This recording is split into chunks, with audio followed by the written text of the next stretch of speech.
Bonjour tout le monde et bienvenue dans cette nouvelle vidéo. Aujourd'hui, on parle d'un des plus grands mystères de Doctor Who, la famille du Docteur.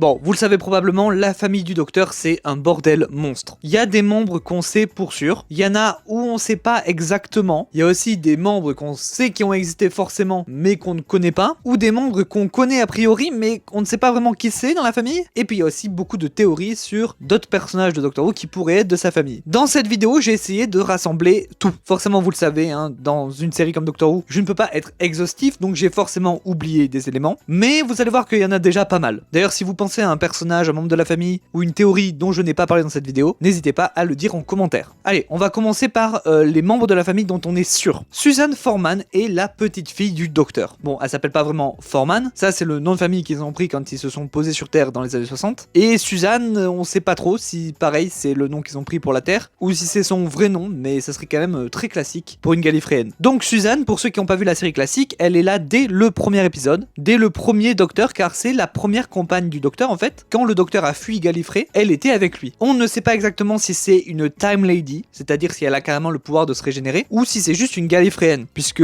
tous les Gallifréens ne sont pas Time Lord ou Time Lady. Mais vu ce qu'on a appris dans les dernières saisons, le Docteur nous laissait comprendre qu'elle pouvait elle aussi changer de visage. Donc a priori, elle a la régénération. En tout cas, le Docteur ne l'a pas vue depuis très longtemps, puisque, attention spoiler, il la laisse sur Terre une vingtaine d'épisodes après le début seulement, sur Terre dans le futur, après avoir battu une invasion d'Alec. Et depuis, il ne l'a jamais revu, à part peut-être dans un épisode multi-docteur, mais je suis même pas sûr que ce soit vraiment très canon, et de toute façon personne n'en parle. Prenons en compte le fait qu'il ne l'ait jamais revu depuis cette époque. Attention spoiler sur la dernière saison, elle est donc en revanche revenue dans cette dernière saison. Pour l'instant, le Docteur ne l'a pas re-rencontrée, elle est apparue sous forme message envoyé mentalement, mais elle devrait revenir dans le prochain épisode, le spécial Noël, en tout cas j'espère. Donc voilà, on a pour l'instant la petite fille du Docteur. Ensuite, on a River Song, la femme du Docteur. Alors le Docteur a vécu tellement longtemps que c'est pas impossible qu'il ait plusieurs femmes. Enfin je veux dire ça c'est sûr même, il a été marié plusieurs fois, notamment à la reine Elisabeth I. Mais c'est pas un mariage comme on l'entend là maintenant. Non, River en tout cas est sa seule femme connue. Elle est la fille de Amy et Rory Pound, qui étaient donc des compagnons du Docteur. Avait le pouvoir de se régénérer puisque à demi Time Lady parce qu'elle a été conçue dans le TARDIS. Mais elle a plus le pouvoir de se régénérer depuis qu'elle a sauvé le Docteur avec. Et elle rencontre le Docteur dans le désordre, hein, puisque elle aussi voyage dans le temps, mais surtout le Docteur voyage dans le temps, ce qui fait que du coup sa première rencontre lui,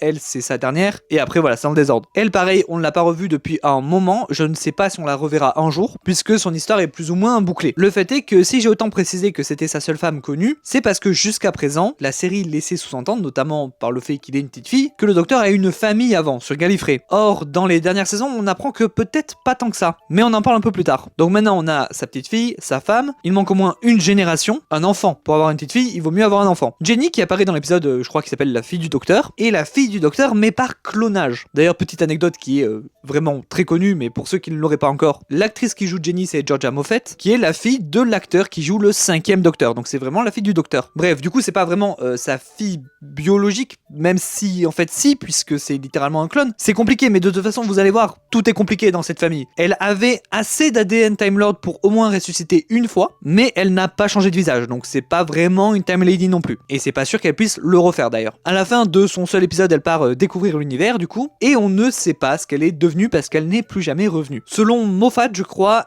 juste après avoir décollé pour découvrir l'univers, elle s'est écrasée sur un astéroïde et est morte. Voilà, à vous de voir si vous considérez ça comme canon ou pas. Le truc c'est que du coup, vu qu'on sait pas vraiment ce qu'elle est devenue, elle peut très bien être la mère de Suzanne. Mais personnellement, je parierais pas là-dessus. En fait, ce qu'on a appris dans la dernière saison, c'est que le Docteur n'a pas eu d'enfant. Pas encore. Et ça, c'est un énorme changement par rapport à tout ce qu'on croyait avant. Comme je vous l'ai dit, avant ce moment-là, on pensait que le Docteur avait eu une famille sur Gallifrey, donc au moins un ou une partenaire, un ou une enfant, et Suzanne, sa petite fille. C'est d'ailleurs ce que le Docteur laisse sous-entendre dans l'épisode La fille du Docteur avec Jenny. Mais il s'est jamais vraiment trop expliqué dessus, il a l'air toujours un peu triste quand il en parle, un peu comme s'il voulait pas en parler. Et du coup, la dernière saison nous donne une explication à ça. En fait, a priori, Suzanne, il sait pas d'où elle sort. Il a l'air sûr que c'est bien sa petite fille, je veux dire de manière biologique, hein, il l'a pas adoptée, puisqu'il nous dit qu'il n'a pas encore eu d'enfant, mais que les Time Lords, vu que ça voyage dans le temps et tout, c'est normal qu'il rencontre sa petite fille avant. Et d'ailleurs, dans cet épisode, on apprend aussi que les Time Lords et Time Lady survivants, probablement de ce qu'a fait le maître en saison 12, sont maintenant stériles. Et donc, vu que le docteur n'a pas encore eu d'enfant, on se demande comment il va avoir un enfant qui aura après Suzanne. Et aussi, ça change tout parce que du coup, River peut être la seule femme que le docteur n'ait jamais eue et peut être la mère des futurs parents de Suzanne. Ce qui serait vraiment fou. Le fait que Suzanne, qui est apparue dans le tout premier épisode, on ne rencontre sa grand-mère que dans la New Who. En tout cas, on va reparler de son enfant un peu plus tard dans la vidéo, justement dans la prochaine catégorie, les idées abandonnées. Voilà, avant de partir sur les théories sur les membres de la famille qui pourraient être de sa famille, on sait pas trop, parlons de personnages qui auraient dû être de la famille du docteur, mais finalement non. D'abord, commençons évidemment par le maître. Si vous n'avez pas vu les classiques, sachez que le maître est apparu pour la première fois dans l'ère du troisième docteur avec l'acteur Roger Delgado. Il est beaucoup apparu, genre dans une saison il est là dans tous les épisodes, et c'est vraiment le Moriarty du docteur, c'est son ancien ami devenu ennemi, mais c'est pas encore comme aujourd'hui où le maître est vraiment un psychopathe un petit peu jokeresque. Là c'est plus un méchant style James Bond, un petit peu gentillet, il tue quand même des gens, mais il ne cherche jamais vraiment à tuer le docteur, et le déteste pas encore tant que ça. Bref, je m'égare, en tout cas, le maître devait avoir un épisode final, appelé The Final Game, où dedans il était prévu d'en faire le frère du docteur, ou alors une version maléfique du docteur, mais en tout cas le frère du docteur a été une idée. Malheureusement cet épisode ne verra jamais le jour, puisque l'acteur Roger Delgado est décédé dans un accident de voiture, ce qui a fait que le maître n'est plus réapparu dans Doctor Who avant quelques années. Autre idée abandonnée, un épisode qui devait s'appeler The Son of the Doctor, donc le fils du docteur, un épisode du premier docteur, donc ce fameux fils du docteur devait a priori être le père de Suzanne, puisque je sais pas si c'était un épisode qui était prévu au moment où il y avait encore Suzanne ou après, mais en tout cas c'était à peu près la même époque. Il devait être joué par William Hartnell lui-même, et devait être un voyageur temporel mais maléfique. Bon, finalement cet épisode n'est jamais sorti, n'a jamais même été écrit je pense. D'ailleurs ça fait 2 épisodes là dont je parle qui n'ont jamais existé, mais qui étaient prévus de base. Il y en a énormément dans Doctor Who, des épisodes jamais faits. Si vous voulez une vidéo dessus, n'hésitez pas à me dire en commentaire, ça pourrait être super intéressant. Pour le prochain point, c'est pas vraiment une idée abandonnée mais plus une théorie, mais je l'ai mis dans le même paquet. Lila serait la mère du docteur. Alors Lila c'est une compagne du 4e docteur qui vient pas du tout de Gallifrey, mais quand elle quitte le TARDIS, elle le quitte sur Gallifrey et décide de rester sur cette planète, d'aller à l'académie, et au final elle deviendra Time Lady. Ce qui prouve d'ailleurs déjà dès les années 70 que pour devenir Time Lord ou Time Lady, il faut pas forcément venir de Gallifrey. Et donc peut-être que ce pouvoir de régénération, c'est pas vraiment génétique. Timeless Children et tout ça, Bon, et en gros, la théorie se base juste sur le fait que Lila aurait nommé son fils Docteur en hommage au docteur, et que du coup, de par le timey-wimey, en fait ce petit docteur nommé à partir du grand docteur serait en fait le docteur enfant. Voilà, c'est une théorie que j'aime bien, qui n'a plus trop de sens maintenant avec le lore actuel, mais à l'époque, je peux comprendre. Dernière idée abandonnée, la plus récente tout simplement, Poppy. Ok, là on attaque un sujet vraiment très récent puisque pas encore fini tout à fait. Vous avez tous vu la dernière saison théoriquement, donc vous savez qui est Poppy. Vous savez aussi que la dernière saison, le dernier épisode, la fin a été changée pour le départ d'Ncuti Gatwa qui n'était pas prévu de base. On sait très peu de choses sur l'idée originale, la première fin qui était prévue, mais il y a énormément de rumeurs qui laissent sous-entendre que Poppy, née du coup du docteur et de Belinda dans le Wishworld, devait en fait vraiment être la fille du docteur du coup, et devait ensuite devenir la mère de Suzanne. Ce qui aurait expliqué comment le docteur a réussi à avoir un enfant en étant stérile, grâce au Wishworld. Bon, a priori, vu la fin qu'on a eue finalement, l'idée de Poppy comme la fille du docteur a complètement été abandonnée. Par contre, je pense que l'arc Suzanne sera bel et bien développé dans l'épisode qui reste. Donc du coup, on sait pas trop. Mais voilà, sachez que, a priori, c'est ce qui a été prévu avec Poppy. Et maintenant, on s'attaque au plus gros sujet de cette vidéo, qui est la mère du docteur. Alors juste, la mère du docteur, c'est un sujet d'une complexité tout autre. Vous allez voir pourquoi. Mais avant, je dois dire que là, je dis mère du docteur, mais vu qu'on parle de Time Lord, Time Lady, tout ça, ça pourrait très bien être son père aussi, vu que vraiment ils peuvent changer de genre tout le temps, quoi. Là, on va parler d'une figure parentale, en fait. Et on parle de mère puisque, si je me trompe pas, il y a que des femmes. Donc, a priori, le docteur a eu 3 mères différentes officiellement. Donc, attention, là, on va spoiler la saison 12 complètement. Le docteur qui vient donc dans notre univers, le Timeless Child vient dans notre univers de base. Donc, a priori, dans cet autre univers, elle devait avoir des parents. Après, voilà, on sait pas trop comment marche cet autre univers, peut-être c'est complètement différent du nôtre, mais on va dire qu'il y a des parents. On ne sait absolument rien de cet autre univers, donc non plus de ses fameux parents. Ça serait logique qu'ils puissent se régénérer, puisque ça, c'est quelque chose d'inné chez le Timeless Child. Et à l'infini, puisque le Timeless Child n'a pas de limite dans la régénération. On peut aussi imaginer que peut-être ils sont morts, peut-être même que leur univers entier est mort, et que c'est pour ça qu'ils ont lâché le docteur dans un autre univers pour le sauver. Il y a une théorie qui dirait que ça pourrait être Swarm et Azure, qu'on voit dans la saison juste après, la saison 13, parce que eux aussi, on ne sait rien d'eux. Ils ont été capturés par la Division, qui est une sorte de police secrète qui vient de base de Gallifrey, créée par Tecteun, donc qui connaît cet univers parallèle, enfin qui est pas allé dedans mais qui connaît l'existence puisque c'est elle qui a trouvé le docteur. Ils ont une sorte de régénération qui change un petit peu leur visage, leur habit ressemble à celui du Timeless Child et surtout ils vouent une sorte de culte au temps, ce qui pourrait être logique avec des personnes immortelles. D'ailleurs le fait qu'ils seraient immortels pourrait expliquer pourquoi la Division les a pas tués mais les a capturés. Perso j'y crois moyen mais je peux comprendre. Après peut-être que c'est pas eux les parents du docteur mais peut-être que c'est la même espèce et qui viennent bel et bien aussi de cet autre univers. C'est une possibilité aussi. Bref, ça c'est les premiers parents du docteur. Ensuite, quand elle est arrivée dans notre univers, elle a été recueillie par Tecteun, qui est donc sa deuxième mère, sa mère adoptive. Tecteun, qui était une Shabogans, je crois que c'est comme ça que ça se prononce, je sais plus, les premiers habitants de Gallifrey, c'était une exploratrice, elle a voyagé à travers tout l'univers, elle a découvert le Timeless Child, l'a ramené et l'a élevé comme sa fille. À ce moment-là, probablement que c'était plutôt une bonne mère. Puis ensuite, elle a découvert que le Timeless Child pouvait se régénérer, et là, c'est devenu une mauvaise mère puisqu'elle a fait tout simplement des expériences sur son enfant. Elle a réussi à recréer la régénération pour n'importe qui, a donc créé la société des Time Lords, et ensuite elle a effacé la mémoire du docteur à probablement plusieurs reprises. Vraiment, elle avait plus rien à faire de son enfant. Et puis des années et des années plus tard,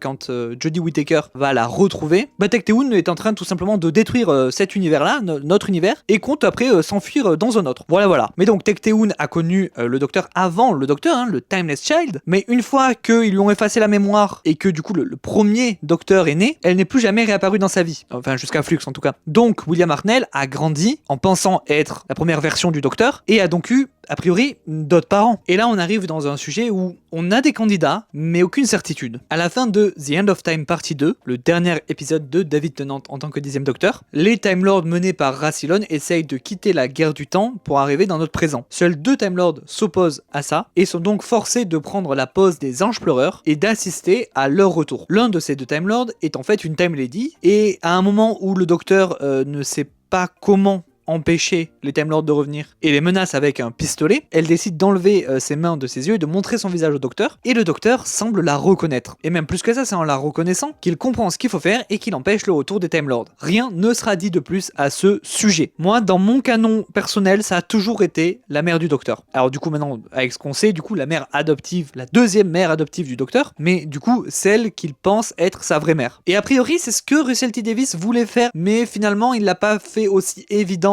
pour laisser un mystère, ce qui fait que du coup c'est ouvert à interprétation. Parce qu'après ça pourrait tout aussi être une Time Lady qu'il connaît. Donc par exemple Lila dont on a parlé, Romana, ou en fait n'importe quel autre Time Lord, Time Lady. Mais personnellement je considère que c'est sa mère. Tout comme un autre personnage qu'on voit plus tard. En fait depuis je dirais les 50 ans, il y a un lieu sur Gallifrey hors de la citadelle qui est associé au docteur. Une sorte de cabane en bois qui est au milieu d'un désert sur Gallifrey. Donc comme je l'ai dit on la voit dans les 50 ans, mais on revoit cette cabane dans Listen, où on voit le docteur enfant dans cette cabane dormir, et aussi dans Hellbent, le dernier épisode de la saison 9, quand le docteur retourne sur Gallifrey, il va directement là-bas. Et dans, je crois, Hellbent et Listen, je suis plus sûr mais il me semble, dans cette cabane il y a aussi une personne âgée. Personne qui pareil reconnaît le docteur la reconnaît mais il parle pas vraiment, donc on sait pas vraiment qui c'est pour lui. Pour moi c'est la même personne que dans The End of Time, et du coup c'est la mère du docteur. Mais cette fois je pense que le docteur sait que c'est pas sa mère biologique. Parce qu'en fait on a beaucoup plus d'éléments dans cette période-là. Donc je vais vous dire pour moi ce qui s'est passé. Une fois que Tecteun lui a effacé la mémoire et l'a envoyé en tant qu'enfant, l'a abandonné, le docteur a grandi dans un orphelinat, qui est cette cabane en bois ou alors peut-être un bâtiment un peu plus grand qui a pas loin de la cabane en bois, peut-être directement à l'académie de Gallifrey. Il aurait donc grandi toujours sans parents en fait, il sait pas qui sont ses parents depuis le début. Et